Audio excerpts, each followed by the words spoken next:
আর নামাজের পরে একসাথে হাত তুলে দোয়া করা আছে না? আছে না নাই? সেটাকে বাংলাদেশে কি বলা হয়? মোনাজাত করা। কি বলা হয়? মোনাজাত করা। আমি কোনো ফতোয়া দিব না, আমি আপনাকে বুঝাই যে আসমানের নিচে যে আসমানটা দেখতে পাচ্ছেন, রাতের আকাশে তারা জ্বলতেছে, এই আসমানের নিচে আর এই জমিনটার উপরে মোনাজাত করার জন্য সালাতের চাইতে বড় কোনো মাধ্যম পৃথিবীতে আর নাই।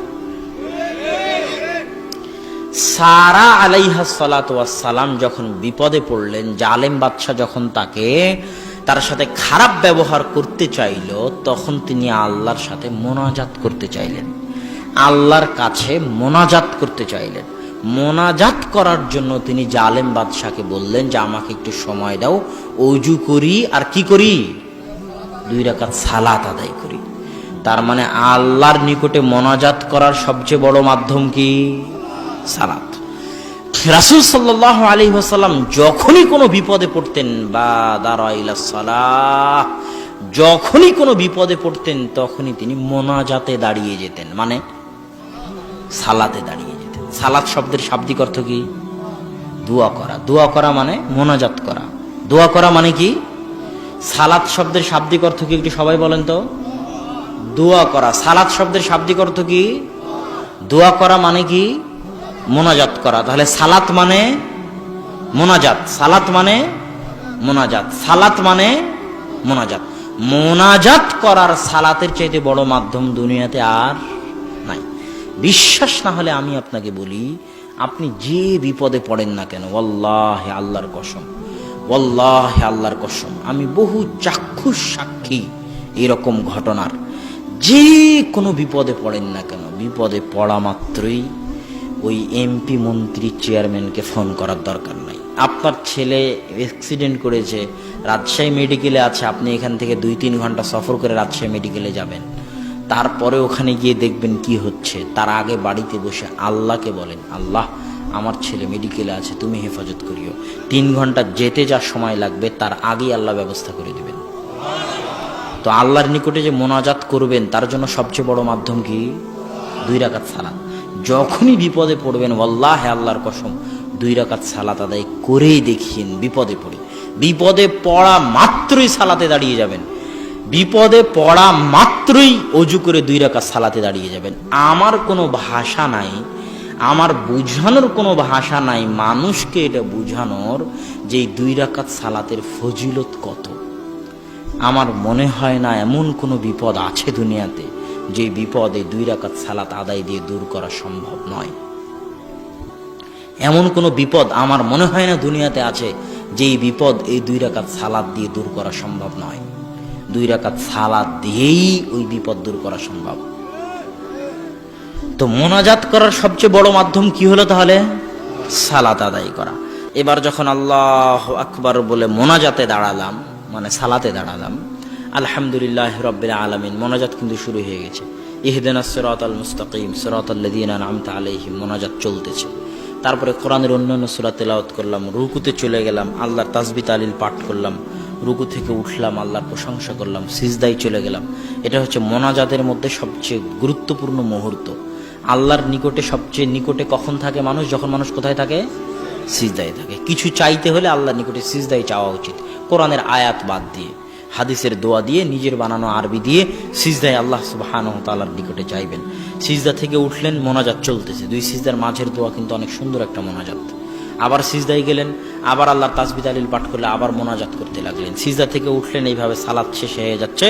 এবার সালাম ফিরার পূর্বে প্রথমে তাশাহুদ পড়লেন, আল্লাহর রাসূলের উপর সালাত পাঠ করলেন, সালাম পেশ করলেন, তারপর আল্লাহ রাসূলের উপর দরুদ পেশ করলেন।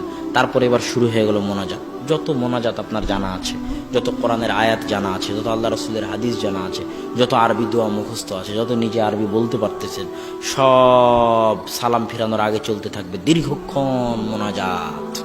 এবার যখন আসসালামু আলাইকুম বলে সালাম ফিরলেন, তখন কি শেষ হয়ে গেল?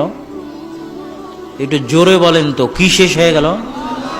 মোনাজাত শেষ হয়ে গেল। এখন কেউ যদি বলে হুজুর মোনাজাত করালো না, তাকে যদি আমি জাহেল প্রমাণ করতে না পারি, তাহলে আমি আপনার বদলগাছিতে আসবো না ইনশাআল্লাহ। কেননা মোনাজাত শেষ হয়ে গেল। এবার যখন আসসালামু আলাইকুম বলে সালাম ফিরলেন, এবার যত হাদিস গ্রন্থের হাদিস আছে সব খুলে দেখেন, সব জিকির, আজকার, তাসবিহ, তাহলিল, নাস, ফালাক, ইখলাস, আয়াতুল কুরসি সব দিয়ে ভর্তি। যখন সমাজে একসাথে হাত তুলে দোয়া করার বেদাত ঢুকেছে, তখন দুইটা সুন্নাত উঠে গেছে সমাজ থেকে। একটা সুন্নাত সমাজের মানুষ ভুলে গেছে যে সালাতই হচ্ছে মোনাজাতের সবচেয়ে বড় মাধ্যম। আর একটা হচ্ছে সালাম ফেরানোর পরে যে জিকির, আজকার, তাসবিহ, তাহলিল করতে হয়, এটাও ভুলে গেছে। সলাতুল জানাজা, জানাজা মানে কি? জানাজা মানে লাশ, জানাজা মানে কি? লাশ।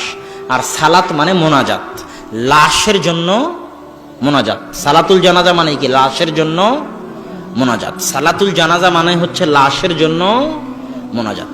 আল্লাহু আকবার। সূরা ফাতিহা, সূরা ফাতিহা এই জন্য আল্লাহর প্রশংসা করতে হয় দোয়া করতে হলে, মোনাজাত করতে হলে আল্লাহর প্রশংসা করতে হয়। সূরা ফাতিহা শেষ, আল্লাহু আকবার। দরুদ শরীফ, দরুদ শরীফ কেন? আল্লাহর প্রশংসার পরে মোনাজাত করতে হলে দরুদ পড়তে হয়। মোনাজাত করতে হলে আল্লাহর প্রশংসার পরে কি পড়তে হয়? দরুদ পড়তে হয়। আল্লাহু আকবার। তৃতীয় তাকবীর। এবার শুরু হলো আল্লাহুম্মা গফির লাহু ওয়ারহামহু ওয়াফি আফু আনহু আল্লাহুম্মা গফির লিহাইয়িনা ওয়া মাইয়িতিনা। মোনাজাত শুরু হয়ে গেল। কি শুরু হয়ে গেল? মোনাজাত শুরু হয়ে গেল। আল্লাহে, আল্লাহর কসম, আল্লাহে, আল্লাহর কসম, সারা বাংলাদেশ কেন, সারা পৃথিবীর সব আলেম ওলামা, সব হুজুর মিলে কবরের পাশে দাঁড়িয়ে একসাথে হাত তুলে যদি আপনার আব্বার জন্য মোনাজাত বানাতে থাকে বাংলায়, সারা পৃথিবীর সব হুজুর মিলে যদি বানাতে থাকে, তো তৃতীয় তাকবীরের পরে আল্লাহর রাসূল মুহাম্মদ সাল্লাল্লাহু আলাইহি ওয়াসাল্লাম যে মোনাজাত শিখিয়ে দিয়েছেন, তার চেয়ে ভালো মোনাজাত বানাতে পারবে না। আল্লাহুম্মা গফির লাহু ওয়ারহামহু ওয়াফি আফু আনহু, এই যে দোয়াটা আছে মৃত ব্যক্তির জন্য মোনাজাত স্বরূপ, এর চেয়ে ভালো দোয়া সারা পৃথিবীর হুজুর মিলে কবরের পাশে দাঁড়িয়ে যে মোনাজাত করবে বাংলায়, বানাতে পারবে না। এই দোয়ার চাইতে ভালো দোয়া বানাতে পারবে না। এই দোয়ার চাইতে ভালো দোয়া বানাতে পারবে না। এই দোয়ার চাইতে ভালো দোয়া বানাতে পারবে না। সারা পৃথিবীর সব মানুষ মিলে যদি মনে করে আল্লাহ রাসূলের জন্য দরুদ বানাবে, তো আল্লাহুম্মা সাল্লি আলা মুহাম্মাদ ওয়া আলা আলি মুহাম্মাদ কামা সাল্লাইতা আলা ইব্রাহিম ওয়া আলা আলি ইব্রাহিম ইন্নাকা হামিদুম মাজিদ, এই দরুদের চাইতে ভালো দরুদ বানাতে পারবে না শেখ সাদী হলেও। বালাগাল উলা বিকামালিহি কাশাফাদ দুজা বিজামালিহি সাল্লু আলাইহি ওয়া আলিহি বলে যে হাসনাত জামিউ খিসালিহি বলে যে তিনি দরুদ বানিয়েছেন, ওরকম হাজারো শেখ সাদী যদি জন্মগ্রহণ করে, তো আল্লাহর রাসূলের শিখানো এই দরুদের চাইতে ভালো দরুদ বানাতে পারবে না। তো সালাতুল জানাজা মানে মৃত ব্যক্তির জন্য মোনাজাত। আসসালামু আলাইকুম বলে যখন জানাজার সালাত শেষ হয়ে গেল, তখন কি শেষ হয়ে গেল? মোনাজাত শেষ হয়ে গেল। এটাই মানুষকে বোঝানো যায় না। যদি না বুঝে তাহলে তার জ্ঞান নাই, সে জাহেল। আর যদি বলার পরও বুঝতে না পারে তাহলে কিছু করার নাই। কিন্তু বাস্তবতা এটাই যে সালাতের চাইতে মোনাজাতের বড় মাধ্যম পৃথিবীতে আর নাই। আল্লাহ সুবহানাহু ওয়া তাআলা আমাদের সঠিকভাবে বুঝার তৌফিক দান করুক, আল্লাহুম্মা আমিন। সম্মানিত উপস্থিতি, সুন্নাত, বেদাত, তাওহীদ এবং শিরকের উপর সংক্ষিপ্ত আলোচনা আমি আপনাদের মাঝে পেশ করতেছিলাম। তার মধ্যে তাওহীদের আলোচনার মধ্যে আল্লাহকে রব হিসেবে মানা, এটা স্পষ্ট করেছি। আল্লাহকে ইলাহ হিসেবে মানা, এটা স্পষ্ট করেছি। কিন্তু আল্লাহর নাম ও গুণাবলী এটা স্পষ্ট করা হয়নি। এটা একটু 2 মিনিট বলে নেই। আল্লাহর নাম ও গুণাবলী মানে এই যে আপনি আমাকে কোনোদিন, বহু মানুষ আছে যারা আমাকে কোনোদিন দেখেনি, তারা আমাকে চিনবেন কিভাবে? পোস্টারের নাম আছে আব্দুল্লাহ বিন আব্দুর রাজ্জাক, মদিনা ইসলামী বিশ্ববিদ্যালয়। নাম আব্দুল্লাহ, গুণ হচ্ছে মদিনা ইসলামী বিশ্ববিদ্যালয়। মুহাম্মদ সাল্লাল্লাহু আলাইহি ওয়াসাল্লামকে কেউ দেখেছেন? চিনবেন কিভাবে? নাম মুহাম্মদ, এই গুণ হাদিসের বইয়ে, ইতিহাসের বইয়ে পাওয়া যায়। আল্লাহকে কেউ দেখেছেন? আল্লাহকে চিনবেন কিভাবে? আল্লাহর নাম, আল্লাহর গুণ জানতে হবে, তাহলে আল্লাহকে চেনা যাবে।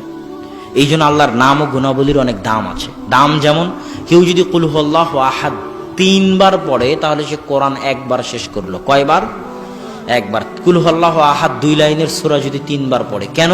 কুল হুয়াল্লাহু আহাদের মধ্যে সালাত, সিয়াম, হজ, যাকাত, নামাজ, রোজা, জান্নাত, জাহান্নাম, কিয়ামত, কবর কোনো আলোচনাই নাই। শুরু থেকে শেষ পর্যন্ত আল্লাহর নাম আছে আর আল্লাহর গুণ আছে। আল্লাহু আকবার। আল্লাহ রাসূল বলছে, কেউ যদি আয়াতুল কুরসি 5 ওয়াক্ত সালাতের পরে জান্নাতে চলেই গেছে, যায়নি কেন? মরেনি তাই। আয়াতুল কুরসি খুলে দেখেন, আয়াতুল কুরসির মধ্যে সালাত, সিয়াম, হজ, যাকাত, নামাজ, রোজা, জান্নাত, জাহান্নাম, কবর, কিয়ামত কোনো কিছুর আলোচনা নাই। শুরু থেকে শেষ পর্যন্ত আল্লাহর নাম আছে আর আল্লাহর গুণাবলী আছে। আল্লাহু আকবার। এটা হচ্ছে আল্লাহর নাম ও গুণাবলীর বরকত। মানুষ তো আল্লাহকে চিনে না, মানুষ তো আল্লাহকে জানে না, এই জন্যই তো মানুষ গুনাহ করে।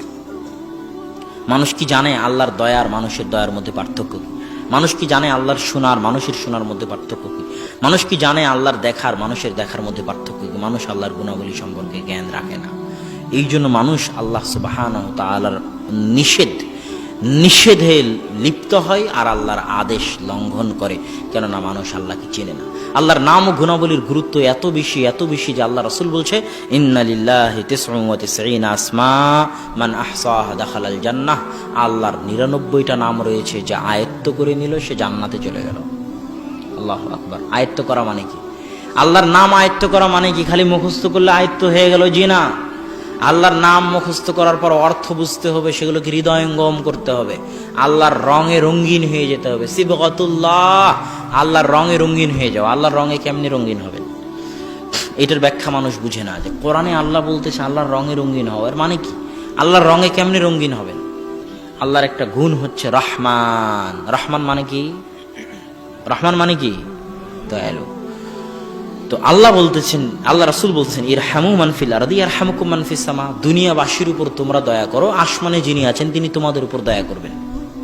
তাহলে আপনি যদি আল্লাহর রঙে রঙিন হতে চান, তাহলে আপনাকে দয়ালু হতে হবে, কেননা আপনার প্রতিপালক দয়ালু। আপনি যদি আল্লাহর রঙে রঙিন হতে চান, আপনাকে কি হতে হবে? দয়ালু হতে হবে, কেননা আপনার প্রতিপালক দয়ালু। গফুর মানে কি? ক্ষমাশীল। রাত দিন চেয়ারম্যান সাহেব, মেম্বার সাহেব, আপনি বাড়ির মালিক, আপনি হেডমাস্টার, আপনি একটু পদ পেয়ে গেছেন, উঁচু কোনো পদ পেয়ে গেছেন, দায়িত্বশীল হয়ে গেছেন, আপনার একটু টাকা বেশি হয়ে গেছে, সমাজের মানুষ আপনাকে খুব সম্মান করে, তাই আপনি কথায় কথায় মানুষকে তুচ্ছ করেন, মানুষের ভুল ত্রুটিকে ক্ষমা করা জানেন না। আপনি মানুষের ভুল ত্রুটি ক্ষমা করতে পারেন না, আবার আল্লাহকে বলেন আল্লাহ ক্ষমা করো। এটা কি সম্ভব? আপনাকে আগে আল্লাহর রঙে রঙিন হতে হবে, আল্লাহ ক্ষমাশীল, আপনাকেও ক্ষমা করতে হবে। এটাই হচ্ছে আল্লাহর রঙে রঙিন হওয়া। এগুলোর আলোচনা তো বাংলাদেশে হয় না। আসমা ও সিফাত, আল্লাহর নাম এবং গুণাবলীর উপর কিভাবে আমল করতে হবে তার আলোচনা বাংলাদেশে হয় না। বাংলাদেশের মানুষ আল্লাহর নাম এবং গুণাবলী সম্পর্কে অনেক অনেক অজ্ঞ। এটার উপরও আমার বিস্তারিত একটা আলোচনা আছে, আল্লাহ সুবহানাহু ওয়া তাআলার পরিচয় বা আল্লাহ সুবহানাহু ওয়া তাআলার নাম ও গুণাবলী।